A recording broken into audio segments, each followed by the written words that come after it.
Outside the entrance of the Maria Braun cloister, whose rounded arch rested on slim double columns, a chestnut tree stood close to the road. It was a sweet chestnut, with a sturdy trunk and a full round crown that swayed gently in the wind, brought from Italy many years earlier by a monk who had made a pilgrimage to Rome. In the spring, it waited until all the surrounding trees were green, and even the hazel and walnut trees were wearing ruddy foliage, before sprouting its own first leaves. Then, during the shortest nights of the year, it drove the delicate white-green rays of its exotic blossoms out through tufts of leaves, filling the air with an admonishing and pungent fragrance. In October, after the grape and apple harvest, the autumn wind shook the prickly chestnuts out of the tree's burnished gold crown. The cloister students would scramble and fight for the nuts, and Prior Gregory, who came from the south, roasted them in the fireplace in his room. The beautiful tree top, secret kin to the portal's slender sandstone columns and the stone ornaments of the window vaults and pillars, loved by the Savoyards and Latins, swayed above the cloister entrance, a conspicuous outsider in the eyes of the natives. Generations of cloister boys passed beneath the foreign tree, carrying their writing tablets, chatting, laughing, clowning, and squabbling, barefoot or shod according to the season, a flower or a nut between their teeth, or a snowball in their fists. There were always newcomers, and the faces changed every few years. Yet most of them resembled one another, if only for their blonde and curly hair. Some stayed for life, becoming novices and monks. They had their hair shorn, donned habit and cincture, read books, taught boys, grew old, died. Others, finishing their studies, were taken home by their parents to castles or to merchants' and artisans' houses, and then went into the world and lived by their wits or their crafts. They returned to the cloister occasionally as grown men, bringing their little sons to be taught by the priests, stood for a while smiling pensively at the chestnut tree, then vanished once more. The cells and halls of the cloister, between the thick round window vaults and the trim double columns of red stone, were filled with life, with teaching, learning, administration, ruling. Many kinds of arts and sciences, the pious and the worldly, the frivolous and somber, were pursued here, and were passed on from one generation to another. Books were written and annotated, systems invented, ancient scrolls collected, new scrolls illuminated, the faith of the people fostered, their credulity smiled upon. Erudition and piety, simplicity and cunning, the wisdom of the Testaments and the wisdom of the Greeks, white and black magic, a little of each flourished here. There was room enough for everything, room for meditation and repentance, for gregariousness and the good life. One interest would usually outweigh another, predominating in accord with the personality of the incumbent abbot or the tendency of the day. At times, the cloister's reputation for exorcism and demon detecting would attract visitors, and at other times, the cloister would be known for its fine music, or for a holy monk who had the power to heal and perform miracles, or for the pike soup and stag liver pies served in the refectory. And among the throng of monks and pupils, whether pious or lukewarm, fasting or fat, who came and lived there and died, there would always be one or another who was special, whom all loved or all feared, who seemed to be chosen, of whom people spoke long after his contemporaries had been forgotten. Even now, the cloister of Maria Braun had in its midst two persons who were out of the ordinary, one old and one young.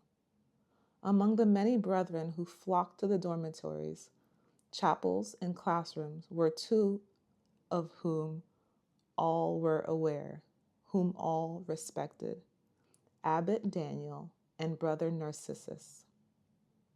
Though the latter had only recently entered on his novitiate, he had, because of his gifts, been appointed a teacher, mainly of Greek, against all tradition. These two, the aging abbot and the novice, had special standing in the house. They aroused curiosity and were watched, admired, envied, and sometimes slandered. Most brothers loved the abbot for his kindness, simplicity, and humility. Only the learned were a trifle condescending in their affection for him, because, for all his saintliness, Abbot Daniel would never be a scholar. He had the simplicity of wisdom, but his Latin was modest, and he knew no Greek whatsoever. The few who permitted themselves an occasional smile at their abbot's simplicity were all the more enamored of Narcissus, the handsome prodigy who possessed elegant Greek, impeccable manners, quietly penetrating thinker's eyes, and beautiful, sharply outlined lips. The scholars admired him for his extraordinary Greek, almost all the others for his nobility and refinement. Many quite simply loved him, but there were inevitably those who resented his extreme reserve, self-control, and exquisite manners. Abbot and novice each bore his fate and ruled and suffered in his own way. They felt closer and more drawn to each other than to anyone else in the cloister, yet neither found the way to the other or felt at ease in the other's presence. The abbot treated the young man with the greatest solicitude, worried about him as though he were a rare, sensitive, perhaps dangerously precocious younger brother. The young man accepted the abbot's every order, counsel, and good word with perfect equanimity, never argued or sulked. And if the abbot was right in finding that brother Narcissus's only sin was pride, Narcissus was a master at concealing it. There was nothing to be said against him. He was perfect, and no one was a match for him. Yet apart from the learned, he had few friends. His distinction surrounded him like a chilling draught.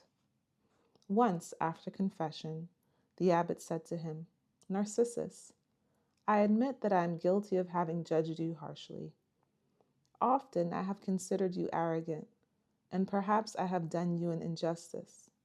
You are very much alone, my younger brother. You have admirers, but no friends. I wish I had reason to scold you from time to time, but I have none. I wish you would misbehave occasionally, as young people of your age often do, but you never misbehave. I worry about you a little, Narcissus." The young novice fixed his dark eyes on the old abbot. "I wish above all not to worry you, gentle father. It may well be that I am arrogant. If so, I beg you to punish me. Sometimes I feel an urge to punish myself. Send me to a hermitage, father, or assign me lowly chores." "You are too young for either, dear brother," said the abbot. "Besides, you are eminently gifted in speech and thought. To assign you lowly chores would be wasting these God-given talents. In all probability, you will become a teacher and a scholar. Is that not your own wish?" "Forgive me, father. I am not certain what my own wishes are. I shall always take pleasure in study. How could it be otherwise? But I do not believe that my life will be limited to study. A man's wishes may not always determine his destiny. His mission, perhaps there or other predetermining factors. Perhaps there are other predetermining factors." The abbot listened gravely. Still a smile played about his old face as he said, "Insofar as I have come to know people, we all have a slight tendency, especially while we are young, to confuse our wishes with predestination.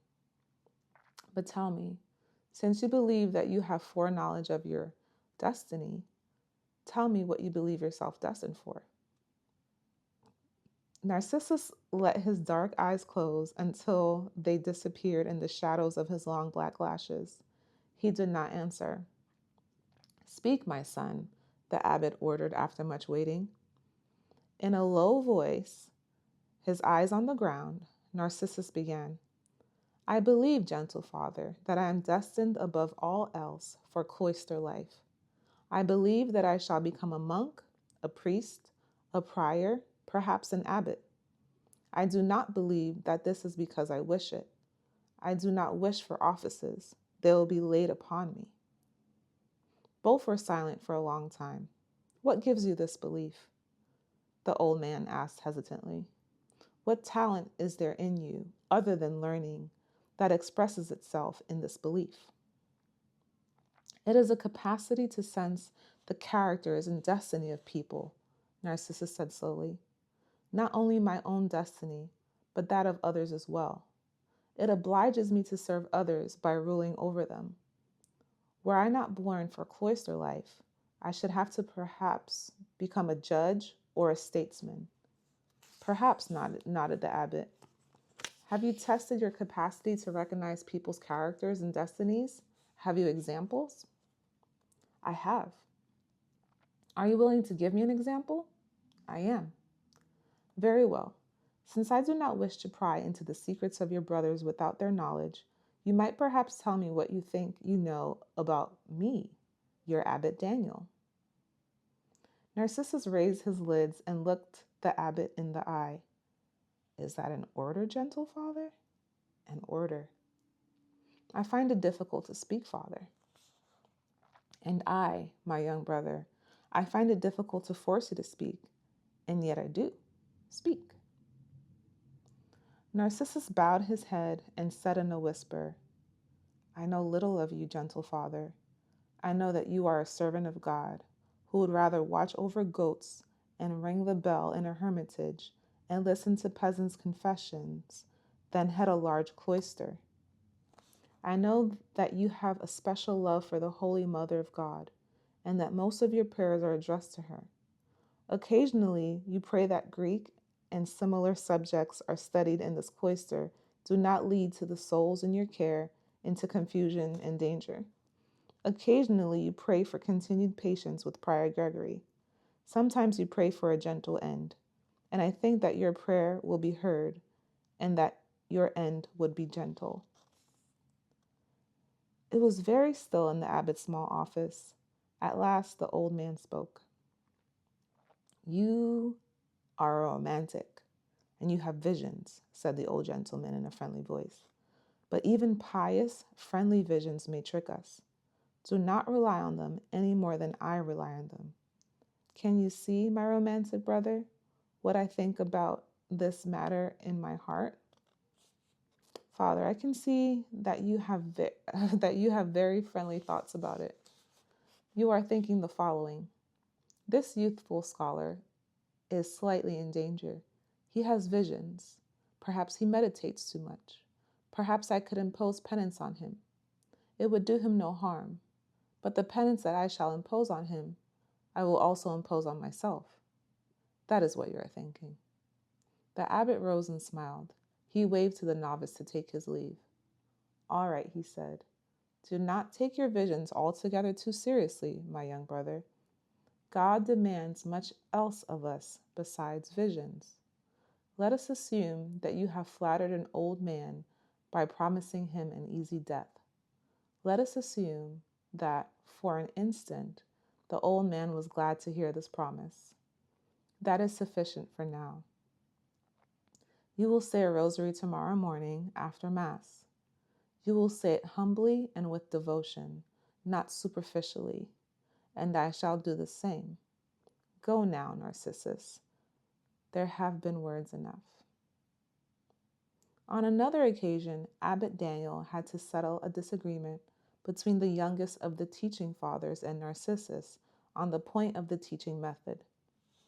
Narcissus passionately urged the introduction of certain changes and justified them with convincing arguments, but out of a kind of jealousy, Father Lorenz refused to hear any changes, and each new discussion would be followed by days of ill-humored silence and sulking, until Narcissus, who was sure he was right, would broach the subject once more. Finally, Father Lorenz, mildly offended, said, "Well, Narcissus, let us put an end to this quarrel. As you know, the decision is mine and not yours. You are not my colleague, you are my assistant, and you must do as I say. But since this matter seems so important to you, and since I am your superior only by rank and not by knowledge or talent, I will not take the decision upon myself. We shall submit the matter to our father the abbot and let him decide." This they did. Abbot Daniel listened with gentle patience as the two learned men argued about their conceptions of teaching of grammar. After each had stated his point of view and defended it, the old man looked at them with an amusing air, shook his gray head softly, and said, "My dear brothers, neither of you thinks that I know as much of these matters as you do. I commend Narcissus for having a keen enough interest in the school to want to improve the teaching method. However, if his superior holds a different opinion, Narcissus must be silent and obey, because no improvement of the school would make up for the slightest disturbance of order and obedience in this house. I reprove Narcissus for not knowing how to give in, and I hope that you two young scholars may never lack superiors who are less intelligent than you. It is the best cure for pride." With this amiable jest, he dismissed them.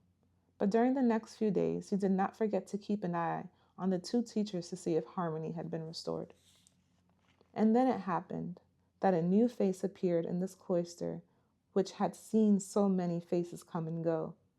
A new face that did not pass unremarked and unremembered.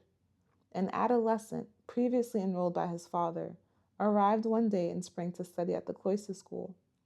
Father and son tethered their horses under the chestnut tree.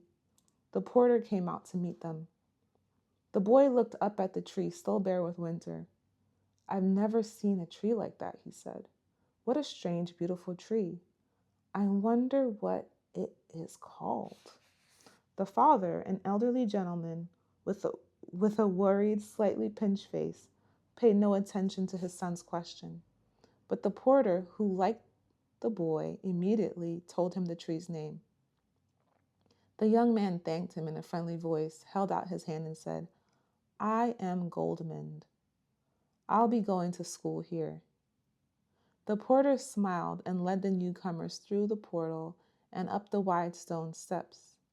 And Goldmund entered the cloister with confidence, feeling that he had already met two beings in his new environment with whom he could be friends, the tree and the porter. Father and son were received first by the priest who headed the school, then, toward evening, by the abbot himself. Both times, the father, who was in the service of the emperor, introduced his son Goldmund and was invited to stay for a while as a guest of the cloister. But he accepted only for a night, saying that he had to ride back the next day. He offered one of his two horses to the cloister as a gift, and it was accepted. His conversation was courteous and cool, but both abbot and priest looked with pleasure upon the respectfully silent Goldmund. They had taken an immediate liking to the delicate, good-looking boy. Without regret, they let the father depart the following day. They were glad to keep the son. Goldmund was taken to see the teachers and given a bed in the students' dormitory. Sad-faced and respectful, he said goodbye to his father and stood gazing after him until he had disappeared through the narrow archgate of the cloister outer wall. Between the granary and the mill, a tear hung on his long blonde lashes as he finally turned away, but the porter was there to give him a friendly pat on the shoulder. "Young master," he said consolingly, "don't be sad. Most everyone is a little homesick at first. For his father, his mother, his brothers and sisters. But you'll see, life isn't bad here either. Not bad at all." "Thank you, Brother Porter," said the boy. "I have no brothers or sisters, and no mother. My father is all I have." "You'll find schoolmates here to make up for him, and books and music and new games you've never played before. All kinds of things, you'll see. And if you feel the need for a friend, come to me." Goldmund smiled at him. "Thank you very much. Would you do me a favor then, please, and show me where I can find the horse my father left behind? I'd like to say hello to him and see if he is happy here." The porter led him to the stable beside the granary. The lukewarm twilight smelled strongly of horses, manure, and oats, and in one of the stalls Goldmund found the little brown horse that had carried him to the cloister. He wrapped both arms around the neck of the animal, which was stretching a long head toward him in greeting. He put his cheek to the wide, dappled forehead, caressed it tenderly, and whispered into an ear, "Hello there. Bless my dear, my good horse. Are you happy? Do you love me still? Have you been fed? Do you still remember your home? Bless my little horse, my friend. I'm so glad that you've stayed. I'll come to see you often." From the cuff of his sleeve, he pulled a slice of bread that he had hidden there, broke it into small pieces, and fed it to the horse. Then he said goodbye and followed the porter across a courtyard as wide as the marketplace of a large city actually, shaded in places by linden trees. At the inner gate, he thanked the porter and shook his hand. Then he realized that he no longer knew the way to the classroom he had been shown yesterday, laughed a little, blushed, and asked the porter to take him there, which the porter was glad to do. He entered the classroom, where a dozen boys and young men were sitting on benches, and the assistant teacher, Brother Narcissus, turned his head. "I am Goldmund," he said, "the new scholar." Narcissus nodded to him and briefly, without a smile, indicated a seat on the rear bench and went on with his lesson. Goldmund sat down. He was surprised to find the teacher so young, only a few years older than himself. Surprised and deeply delighted to find this young teacher so handsome and refined, so stern, yet so charming and likable. The porter had been nice to him. The abbot had given him a friendly reception. Not far away in the stable was his bless, a little bit more of home. And now there was this surprisingly young teacher, grave as a scholar, polished as a prince, with his cool, controlled, matter-of-fact, yet compelling voice. He listened gratefully, although without at first understanding the subject of the lesson. He began to feel happy. He was among good, likable men and was ready to seek their friendship. In his bed that morning, he had awakened with a feeling of anguish, still tired from the long journey, and saying goodbye to his father had made him cry a little. But now, all was well. He was happy. Again and again, for long moments, he looked at the teacher, took pleasure in the straight, slender figure, the cool, sparkling eyes, the firm lips that were forming clear, precise syllables, the inspired, untiring voice. But when the lesson was over and the pupils stood up noisily, Goldmund started and realized, a little shamefacedly, that he had been asleep for quite some time. And he was not the only one to realize it. The boys on the bench beside him had noticed too, and passed it on in whispers. As soon as the young teacher had walked out of the room, they nudged Goldmund and pulled him from all sides. "Had a nice nap?" asked one of them with a grin. "A fine scholar," jeered another. "He's going to be a true pillar of the church, falling asleep during his first lesson." "Let's put the baby to bed," proposed another, and they seized his arms and legs to carry him off with mocking laughter. Goldmund was startled. It made him angry. He struck out at them, tried to free himself, got punched several times, and was finally dropped to the ground, one of the boys still holding him by a foot. He kicked himself free, threw himself upon the boy who happened to be standing nearest, and was soon involved in a violent fistfight. His adversary was strong. Everyone watched the fight eagerly. When Goldmund stood his ground and landed a few well-aimed blows. He made a few friends among his classmates before he knew a single one by name. But suddenly they were all scattered and were hardly gone when Father Martin, the head of the school, entered and faced the boy, who was still standing on the same spot, alone. Astonished, he looked at the boy, whose embarrassed blue eyes were looking out of a flushed, somewhat scarred face. "What has happened to you?" Father Martin asked. "Aren't you Goldmund? Have they been rough with you, the scoundrels?" "Oh no," said the boy. "I got even with them." "With whom?" "I don't know. I don't know anyone by name yet. One of them had a fight with me." "He did? Did he start it?" "I'm not sure. No, I guess I started it myself. They were all teasing me, and I got angry." "An auspicious beginning, my boy. Now you listen to me. If I catch you once more fighting in the classroom, you will be punished. Now off with you to supper." With a smile, he watched the embarrassed Goldmund run off, trying to smooth his tousled blonde hair with his fingers as he ran. Goldmund thought that his first act in the cloister had been ill-mannered and foolish. Rather dejectedly, he looked for his classmates at the supper table, but they welcomed him with friendship and respect. He made an honorable peace with the enemy, and from that moment on, he felt that he belonged to the school.